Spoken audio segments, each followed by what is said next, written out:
दोस्तों, मैं Gopal Kumar national private ITI. दोस्तों, आज हम चर्चा करेंगे गैस वेल्डिंग के बारे में। इससे पहले वाले वीडियो में वेल्डिंग के फुल डिटेल जो है मैं बता चुका हूं। अगर आप नहीं देखे हैं तो चैनल के प्लेलिस्ट में जाके आप देख सकते हैं। ठीक है।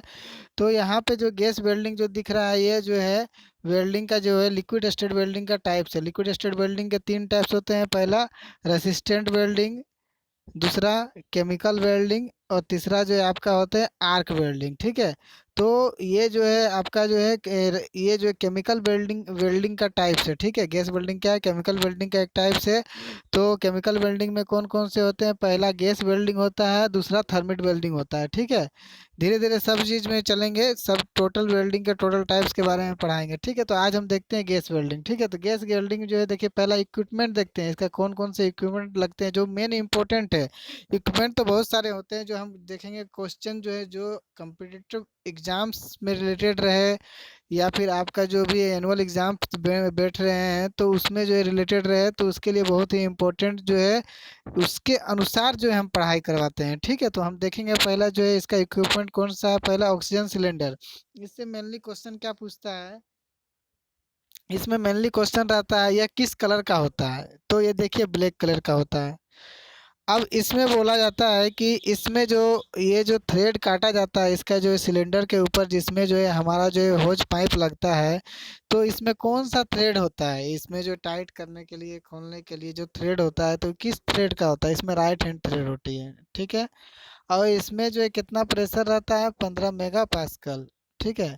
MPa 15 mega pascal. ठीक है। 15 एमपीए रहता है। दूसरा देखते हैं एसिटिलीन सिलेंडर। यह किस कलर का रहता है? कलर वाला क्वेश्चन जो बराबर एग्जाम्स में आती है, तो मैरून कलर का होता है। इसमें कौन सा थ्रेड रहता है? लेफ्ट हैंड थ्रेड रहता है, याद रखना है। इसमें जो 1.5 एमपीए होता है। ठीक है। चलिए आगे देखते हैं। आगे क्या है? ओके। और एक चीज़ ध्यान देना है दोस्तों, इसमें जो एसिटिलीन सिलेंडर के अंदर क्या होता है? ठीक है। ये जो है एसिटिलीन जो गैस बनता है, एसिटिलीन सिलेंडर में कौन सा गैस होता है? एसिटिलीन गैस होता है, C2H2। कौन सा गैस होता है एसिटिलीन एसिटिलीन सिलेंडर के अंदर? C2H2। ऑक्सीजन सिलेंडर क्या है? O2, ऑक्सीजन गैस होता है। ठीक है, वायु। अब यहाँ पे देखेंगे C2H2 जो है ये जो किस चीज़ से बनता है? कैल्शियम कार्बोनाइड, कैल्शियम कार्बाइड से। किससे बना होता है? कैल्शियम कार्बाइड से, याद रखिएगा। ये किससे बना होता है एसिटिलीन गैस? कैल्शियम कार्बाइड से। और इसके अंदर एक चीज़ रहता है, उसको बोलते हैं एसीटोन। याद रखिएगा, इसके अंदर क्या रहता है? एसीटोन। एसीटोन का प्रयोग क्यों किया जाता है? इसका प्रयोग किया जाता है अगर प्रेशर जो है, यहाँ जो प्रेशर जो दिख रहा है, अगर वो बाहर का प्रेशर कम हो जाए तो क्या हो जाएगा? जो यहाँ वाला जितना जो है वायु जो है बाहर, ये गैस जो है एसिटिलीन गैस बाहर निकलने की कोशिश करेगा, तो एसीटोन, यही एसीटोन जो है उसे रोके रखता है, ताकि एक ही बार में सब गैस बाहर नहीं निकल जाए। तो वहाँ पे क्या हो जाएगा? विस्फोट हो सकता है, एक्सप्लोसिव जो है वेल्डिंग जो डिफेक्ट आ सकते हैं। तो इस एसीटोन का यही वर्क है। ठीक है। आगे देखते हैं हमारा क्या है। आगे हमारा क्या है, ये ध्यान दीजिए। इसमें जो है नेक्स्ट क्या है हमारा? Hose pipe. होज पाइप क्या करता है कि जो हमारा जो गैस होता है, चाहे वो ऑक्सीजन रहे चाहे एसिटिलीन रहे, तो सिलेंडर से वेल्डिंग टोच तक पहुंचाने का काम करता है। ठीक है। होज पाइप हमारा यहाँ 2 कलर का होता है, पहला ग्रीन कलर का, दूसरा रेड कलर का। ठीक है। जो ग्रीन कलर का होता है वो ऑक्सीजन के लिए होता है, जो रेड कलर का होता है वो जो है हमारा हमारा जो नहीं, मिस्टेक हो गया, ध्यान दीजिए। जो हमारा जो है ग्रीन कलर का रहता है ऑक्सीजन के लिए होता है, जो रेड कलर का होता है वो एसिटिलीन के लिए होता है। ठीक है। रेड कलर का जो रहता है वो एसिटिलीन के लिए होता है। ठीक है। तो यहाँ पे जो है आपको जो दिख रहा है यहाँ, तो आपका जो है होज पाइप का प्रयोग हो गया। ठीक है। यहाँ पे जो, चलिए आगे देखते हैं। आगे नेक्स्ट क्या हमारा बता रहा है, नेक्स्ट हमारा देखते हैं। चलिए आगे हमारा क्या है? आगे हमारा देखिए ब्लो पाइप। ठीक है। ब्लो पाइप या बेल्डिंग टोर्च जिसको बोलते हैं, इसके अंदर जो है क्या रहता है? मेरा मिक्सिंग चेम्बर रहता है, जिसमें जो है क्या मिलाया जाता है? ईंधन गैस और वायु को मिलाया जाता है। मिलाकर ही नोजल के द्वारा जो है फ्लेम तैयार की जाती है। ठीक है। मिक्सिंग चेम्बर के द्वारा मिला दिया जाता है, जितना कंट्रोल करना, जितना जो है अनुपात में मिलाना है, उसके बाद जो है क्या है? फ्लेम के रूप में बाहर निकाली जाती है। चलिए आगे देखते हैं दोस्तों, आगे क्या है। यहाँ पे हम ध्यान दे रहे हैं क्या है हमारा? Feeler rod. ठीक है। तो फीलर रड का प्रयोग हम कहाँ करते हैं? फीलर रड का प्रयोग देखिए, जो हमें मेटल जो है मेल्टिंग के जो भी हमारा जो दो मेटल है उससे अगर हमें जोड़ना है, तो फीलर रड जो है दोनों मेटल फीलर रड भी मेल्ट होता है और दोनों आपस में जुड़ता है। ठीक है। तो यह किस पे डिपेंड करता है? इसका मटेरियल ये किस प्रकार का रहे, कौन सा मटेरियल का बना रहे हैं, तो जो बेस मेटल पर डिपेंड करता है। बेस मेटल जिस तरह का रहेगा उसी प्रकार का जो मटेरियल यूज करते हैं। इसका साइज जो है थिकनेस ऑफ मेटल पर जो है डिपेंड करता है, ठीक है। और ये 90 डिग्री पर जो है मुड़कर यूज किया जाता है, ताकि जो है उसका जो हीटिंग जो है हमारे हाथों तक नहीं पहुंच सके, ठीक है। और इसमें जो है फ्लक्स का भी प्रयोग किया जाता है। फ्लक्स क्या करता है, बाहरी वातावरण से जो है हमारा मेटल को जो है, जो भी वेल्डिंग किए हैं उस मेटल को जो है क्या है, बाहरी ऑक्सीडेशन से बचाता है, ठीक है, ऑक्सीडेशन से बचाता है। चलिए आगे देखते हैं हम। देखिए दोस्तों, होज पाइप से कुछ और क्वेश्चन देखते हैं। होज पाइप में यहाँ पे जो आपको जो दिख रहा है, कहाँ है होज पाइप्स। होज पाइप्स में और भी कुछ हैं। होज पाइप्स में जो रहते हैं, इसमें जो ग्रीन या फिर जो ब्लैक कलर का जो होज पाइप रहता है, जो ऑक्सीजन के लिए उपयोग होता है, उसमें जो कौन सा थ्रेड रहता है, राइट हैंड थ्रेड रहता है। और जो हमारा जो है एसिटिलीन के लिए रेट हैंड, उसमें जो है लेफ्ट हैंड थ्रेड रहता है। और उसमें क्या अंतर है हमारा, रुकिए थोड़ा सा। देखिए उसमें जो और एक चीज़ है कि हम जोड़ते कैसे हैं, कोई भी जो है पाइप को जो है नोजल से कैसे जोड़ेंगे होज पाइप को।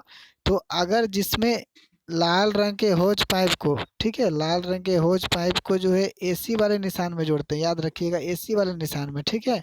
और काले रंग के होज पाइप को नोजल में निशान रहता है, एसी वाले निशान रहता है, उसमें लाल कलर का जोड़ देना है।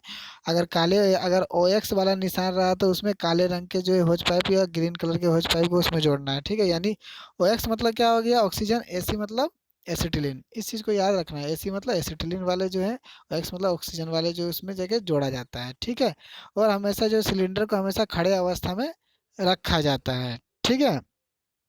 हम्म, चलिए आगे देखते हैं।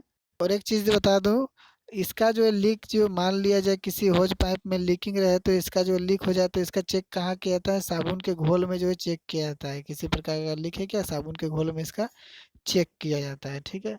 चलिए आगे देखते हैं। आगे हमारा क्या था, आगे हमारा था, ये तो मैं बता दिया हूँ कि यहाँ पे जो है 90 डिग्री पे किया जाता है। चलिए और कुछ है, यहाँ थिकनेस ऑफ मेटल, जितना ज़्यादा थिकनेस रहेगा उतना ज़्यादा डायमीटर का फिलर रड का प्रयोग किया जाता है, ठीक है। उसके बाद में जो हमारा जो बेल्डिंग जो है, बेल्डिंग प्लेट रहता है, जो भी बेस मेटल रहता है, ठीक है। और जो इसमें टॉर्च टॉर्च का कोन जो रहता है उसका जो है मिनिमम डिस्टेंस रहना चाहिए 1.4 से लेकर 3 mm तक रहना चाहिए, ठीक है, मिनिमम डिस्टेंस। और यहाँ से अगर जो हमारा जो भी वेल्डिंग टॉर्च हम दौड़ा रहे हैं तो यहाँ से एंगल मेरा 45 डिग्री का एंगल रहना चाहिए, ठीक है दोस्तों। आगे देखते हैं, ठीक है, आगे देख रहा हूँ मैं। चलिए अब हम देखते हैं टाइप्स ऑफ फ्लेम। देखिए दोस्तों, यहाँ पे बहुत ही डिटेल में जा सकते हैं, बहुत ही डिटेल में क्या होता है, लेकिन हमें ध्यान देना है कि ऑब्जेक्टिव क्वेश्चंस कैसे आते हैं हमारे एग्जाम्स में। इसके मद्देनज़र हम जो है इस तरह का जो है हम जो है लिख के जो है आपको दिखाते हैं, ठीक है। तो ताकि आपका माइंड में सेट हो जाए। तो यहाँ पे देखते हैं टाइप्स ऑफ फ्लेम जो यूज होता है, उसमें जो है क्या क्या जो है प्रयोग करते हैं। देखिए न्यूट्रल फ्लेम का जो है क्या रहता है, ऑक्सीजन और एसिटिलीन का जो रेशियो रहता है 1:1 का रहता है। ये कितना डिग्री सेल्सियस पे होता है, 3200 डिग्री सेल्सियस पे। ये सब याद रखना, 3200 डिग्री सेल्सियस पे होता है। इसका उपयोग कहाँ कहाँ होता है, फेरस मेटल्स, कॉपर, एल्यूमिनियम, ये बहुत ही इंपॉर्टेंट है। फेरस मेटल्स में आपका स्टेनलेस स्टील, जो भी स्टील्स आते हैं, ये कास्ट आयरन आते हैं, माइल्ड स्टील आते हैं, ठीक है, तो फेरस मेटल्स के अंतर्गत आते हैं। उसका बाद कॉपर है और एल्यूमिनियम है। इस चीज़ को याद रखना, ये आया हुआ था क्वेश्चन डीएमआरसी में, ठीक है, प्रीवियस ईयर के डीएमआरसी में क्वेश्चन आया हुआ है। अब देखते हैं ऑक्सीडाइजिंग फ्लेम में। ऑक्सीडाइजिंग फ्लेम का जो है 1.5:1, 1.5 जो है ऑक्सीजन रहता है, 1 जो है एसिटिलीन रहता है। और वो जो कितना था 3200 डिग्री सेल्सियस, ये 3480 डिग्री सेल्सियस होता है। इसका प्रयोग कहाँ किया जाता है, कॉपर, जिंक, ब्रास, ब्रॉन्ज के लिए प्रयोग ये होता है। और ये जो स्टील के लिए प्रयोग नहीं किया जाता है, यानी ऑक्सीडाइजिंग फ्लेम स्टील के लिए प्रयोग नहीं होता है, ब्रास, ब्रॉन्ज, कॉपर, जिंक के लिए ये प्रयोग होता है। उसके बाद देखते हैं कार्बोराइजिंग फ्लेम। तो कार्बोराइजिंग फ्लेम को रेड्यूसिंग फ्लेम भी बोलते हैं। इसमें 0.9 से लेकर 1 रेशियो होता है, 0.9:1 होता है। ये 3000 डिग्री सेल्सियस का होता है। इसमें केस हार्डनिंग होता है। ये निकल अलाउ, मोनल मेटल और हाई कार्बन स्टील, ठीक है। इसमें क्या रहता है, केस हार्डनिंग रहता है। इसका जो निकल अलाउ, मोनल मेटल और हाई कार्बन स्टील के लिए ये परफेक्ट है। केस हार्डनिंग है, निकल अलाउ, मोनल मेटल और हाई कार्बन स्टील के लिए परफेक्ट है, ठीक है। और इसमें क्या होता है, मेनली क्या होता है, केस हार्डनिंग कैसे किया जाता है, इसका जो कार्बोराइजिंग जो है कार्बन का परसेंटेज बहुत ज़्यादा बढ़ा देती है, जिसके कारण बाहरी कार्बन, बाहर भी जो है कोई भी जो है माइल्ड स्टील वगैरह कुछ भी रहे, उनसे बाहर में जो है क्या सरफेस में हार्ड हो जाती है। इसमें जो है इंटरमीडिएट कोन होता है। 3 तरह के कोन होते हैं। पहला जो है हमारा इनर कोन होता है, दूसरा जो है इंटरमीडिएट कोन होता है, तीसरा आउटर कोन होता है, ठीक है? आउटर एनवेलप या बोल सकते हैं, कोन बोल सकते हैं, ठीक है? तो इस तरह का फ्लेम में जो रहती है, लेकिन इंटरमीडिएट जो है कोन किसमें पाया जाता है? कार्बोनाइजिंग फ्लेम में पाया जाता है, ठीक है? आगे देखते हैं दोस्तों। ठीक है दोस्तों, आगे हम ध्यान देते हैं। अब देखते हैं टेक्निक ऑफ जो है, जो मेथड ऑफ जो है वेल्डिंग। वेल्डिंग जो है मेथड का यूज क्या करते हैं, ये इससे भी एक क्वेश्चन आता है। Left hand technique, right hand technique. Left hand technique को फोर हेड बोलते हैं, या राइट हैंड टेक्निक को बैक हैंड टेक्निक बोलते हैं, ठीक है? लेफ्ट का उल्टा हो जाता है, लेफ्ट का फोर हेड, ठीक है, और राइट का जो है बैक हेड, ठीक है? राइट है right ward technique, back hand, ठीक है? अब यहाँ पे ध्यान देना है, क्या है कि इससे क्वेश्चन पूछता है, अगर राइट टू लेफ्ट जा रहा है, अगर राइट टू लेफ्ट जा रहा है, इससे देखिए इधर से हमारे अपने हाथ को देखते हुए राइट टू लेफ्ट कैसे होता है, ठीक है? राइट टू लेफ्ट जा रहा है, तो इस प्रकार के टेक्निक को क्या बोलते हैं? Left hand technique. यानी राइट टू लेफ्ट जा रहा है, लेफ्ट की ओर जा रहा है, लेफ्ट वार्ड टेक्निक। लेफ्ट की ओर जा रहा है, लेफ्ट वार्ड टेक्निक। राइट की ओर जा रहा है तो राइट वार्ड टेक्निक, ठीक है? यानी left right, right to left, leftward technique, rightward technique. और लेफ्ट वार्ड टेक्निक को फोरहेड टेक्निक बोलते हैं, और इसको जो बैक हैंड टेक्निक बोलते हैं, ठीक है? अब यहाँ पे क्या होता है, फिलर रड का एंगल देखा जाता है। इसमें फिलर रड का एंगल दोनों में सेम रहता है, 35 से 45। इसमें भी 35 से 45, ठीक है? अब एंगल ऑफ बेल्ट टॉर्च का देखते हैं, तो जो हमारा जो है फोरहेड टेक्निक में जो रहता है वो 60 से 70, और बैकहेड टेक्निक में 40 से 45 रहता है। फोरहेड टेक्निक में 60 से 70 और बैकहेड टेक्निक में 40 से 45 रहता है, ठीक है? इसमें क्या होता है, और एक चीज़ देखेंगे, इसमें जो मेरा होता है प्री हीटिंग होता है, इसमें री हीटिंग होता है। प्री हीटिंग से क्या फ़ायदा है? री हीटिंग से दोनों जो है क्रैक को रोकते हैं। देखिए, प्री हीटिंग में क्या होता है कि मेरा मेटल इधर से जो है मेल्ट, इधर से जो है मेरा जो वेल्डिंग करते जा रहे हैं, तो आगे वाला पोर्शन देखिए, ये जो क्या हो रहा है, ये पहले से जाके यहाँ हीट कर रहा है। ये पोर्शन जो आगे वाला निकला हुआ है, ये पहले से जाके हीट कर रहा है। यानी ये क्या कर रहा है, हमारा प्री हीटिंग कर रहा है, पहले कर रहा है। और यहाँ देखिए, ये जो टॉर्च हमको दिख रहा है, जब इधर से वेल्डिंग करते हैं तो ये जो मेरा पहले से वेल्ड हो चुका है, और इसको जो ये फिर पूरा क्या कर रहा है, पुनः जो ये क्या कर रहा है, हमारा पूरे से हीट कर दे रहा है, तो ये री हीटिंग हो गया, ठीक है? यानी लेफ्ट वार्ड टेक्निक में री हीटिंग होता है, और बैकवर्ड फोरहेड टेक्निक में या लेफ्ट वार्ड टेक्निक में जो क्या होता है, फ्री हीटिंग होता है, ठीक है? आगे देखते हैं यहाँ पे जो इसका प्रयोग कहाँ कास्ट आयरन में किया जाता है, ठीक है? इसमें जो आगे देखते हैं क्या होता है। चलिए, ये करता क्या है, ये जो हमारा करता है, ठीक है? ये जो रिड्यूस करता है, जो थर्मल स्ट्रेसेस को रिड्यूस करता है, और जो है क्रैक क्रैक फॉर्मेशन को ये कम करता है। कौन? प्री हीटिंग, ठीक है? थर्मल स्ट्रेसेस को रिड्यूस करता है और क्रैक फॉर्मेशन को कम करता है। इसका प्रयोग कास्ट आयरन में किया जाता है, ठीक है? और इसमें क्या किया जाता है, इसमें भी जो स्ट्रेस को रिड्यूस किया जाता है, ठीक है? क्रैक फॉर्मेशन इसमें कम नहीं होता है, लेकिन इसमें जो स्ट्रेस को रिड्यूस किया जाता है, ठीक है दोस्तों? आगे देखते हैं हम आगे क्या बोल रहा है। चलिए, हम यहाँ पे ध्यान देते हैं कि अब जो डिफेक्ट ऑफ फ्लेम में देखते हैं, ठीक है? गैस वेल्डिंग का डिफेक्ट ऑफ फ्लेम, क्या क्या डिफेक्ट होता है, इससे क्वेश्चन एक पूछता है। अब पूछ दिया जाए breeding of flame. Breeding of flame जो है, इसका दोष बताइए, दोष कैसे होता है? ये देखिए, ध्यान रखिए, अगर दोष कैसे होता है इसका निदान, यही क्वेश्चन आता है प्रैक्टिकली। क्वेश्चन अगर पूछे दोष कैसे होगा, इसका निदान कैसे कर सकते हैं, ठीक है? ये जो ब्रीडिंग ऑफ फ्लेम जो जिसको बोलते हैं ज्वाला का ढूंढना, ठीक है? इसका प्रयोग, इसका जो मेन कारण क्या है, अधिक प्रेशर है, ठीक है? इसमें क्या होता है, अधिक अधिक प्रेशर मेरा है, ठीक है? यदि जो गैस की सप्लाई में अधिक प्रेशर हो गया, तो यह दोष उत्पन्न होता है, ठीक है? इसमें क्या होता है कि इसमें जो टिप से अधिक जो है आगे जो है जलने लगता है, टिप से अधिक आगे जो है आग जलने लगती है और बार बार टूटती है। टिप से अधिक आग जलने लगती है और बार बार बीच में रुक जाती है, बीच में टूट जाती है, ठीक है? यही ब्रीडिंग ऑफ क्या है, फ्लेम है। और इसका जो है प्रयोग क्या करते हैं हम, रेगुलेटिंग रेगुलेटिंग प्रेशर, जो हमारा जो है नोजल है, गैस गैस वेल्डिंग टॉर्च है, उसके द्वारा रेगुलेटिंग रेगुलेटर के द्वारा कम कम और ज़्यादा कर सकते हैं। वहाँ पे जो अभी गैस गैस को जो है कम ज़्यादा कर सकते हैं रेगुलेटर से, तो ये ठीक हो जाता है, ठीक है? आगे देखते हैं हमारा क्या बोल रहा है। ये जो दूसरा नंबर क्या बोल रहा है, changing of size of flame. Flame के साइज का चेंजिंग होना, ये भी जो है हमारा जो क्या रीजन है, इसका रीजन क्या है, या किस कारण से होता है? प्रेशर रेगुलेटर के ठीक प्रकार कार्य करने से नहीं होता है। इससे क्या होता है, दोनों गैस जो है सही सलामत घटता बढ़ता रहता है। तो इसके निवारण के लिए हम क्या करते हैं, सिंगल स्टेज रेगुलेटर के जगह डबल स्टेज रेगुलेटर का प्रयोग कर सकते हैं। आगे देखते हैं फ्लिकरिंग द फ्लेम, यानी फ्लेम का कांपना, ठीक है? अगर फ्लेम का कांपने का कारण क्या होता है कि जो वाटर सील से होज पाइप में पानी आ जाना, इसका कारण क्या है कि वाटर सील से होस पाइप में पानी आ जाना। तो हम क्या करेंगे, सब इसके इसके निवारण कैसे करेंगे, तो होज पाइप से पानी को निकाल देंगे। वाल्व को खोलने से होज पाइप से पानी रुक के बाहर आ जाएगा, और साथ ही वाटर सील में पानी का तल चेक करेंगे। वाटर सील में पानी का क्या करेंगे, तल को चेक करेंगे।